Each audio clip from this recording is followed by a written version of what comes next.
қуяннан жеткен бүгінгі мүшәйраның бас жүлдесін жеңіп алған қазақтың дауылпаз ақындарының бірі Рахат Қосбармақтың өлеңіне құлақ түрейік.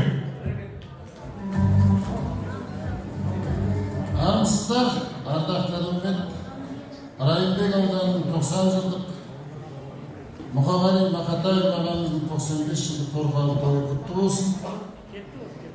Зарықты жан естімес заман боп тұр, жұртымның жүрегінің алаң боп тұр. Ұлтыңды сақтамасаң өшесің, уақыт алқымыңнан алам деп тұр. Елімнің ертеңгісін ойлағанда жаныңды сыздататын жараң көп бұл.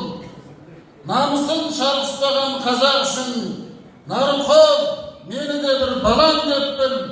Рахатты ақыным деп ардақтаған Райымбек мен өзіңнің балам деп біл. Осы торқалы тойға арналған жаңағы мүшәйрада сіздер бас жүлде беріп отырған өлеңді оқып берейік. Осы тойға шашуын қабылдаңыздар. Нарынқол қайтарған қас дұшпанның қалың қолын, айқарған ата-бабам дәуір көгін, жайқалған қамысбаға қалыңынан нар түйе көрінбейтін Нарынқолым.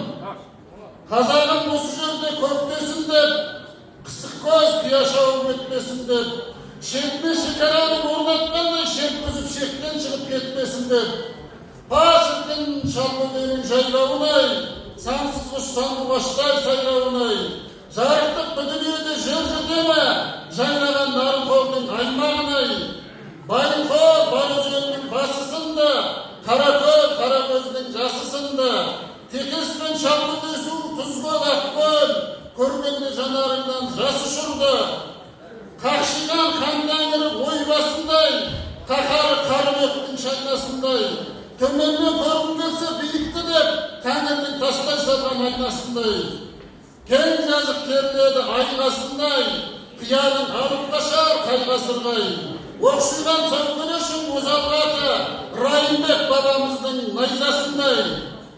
Қол бүрген айғыржандай атасынай, кекшілген кетпен таудың жотасынай, елжіреп елшін бүйрек елін қымтап, иіген арманадай ботасынай.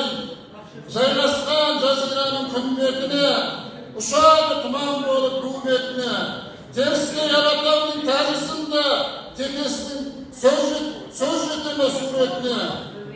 Әр тасың, әр бұтағың қарашығын, әр бір тал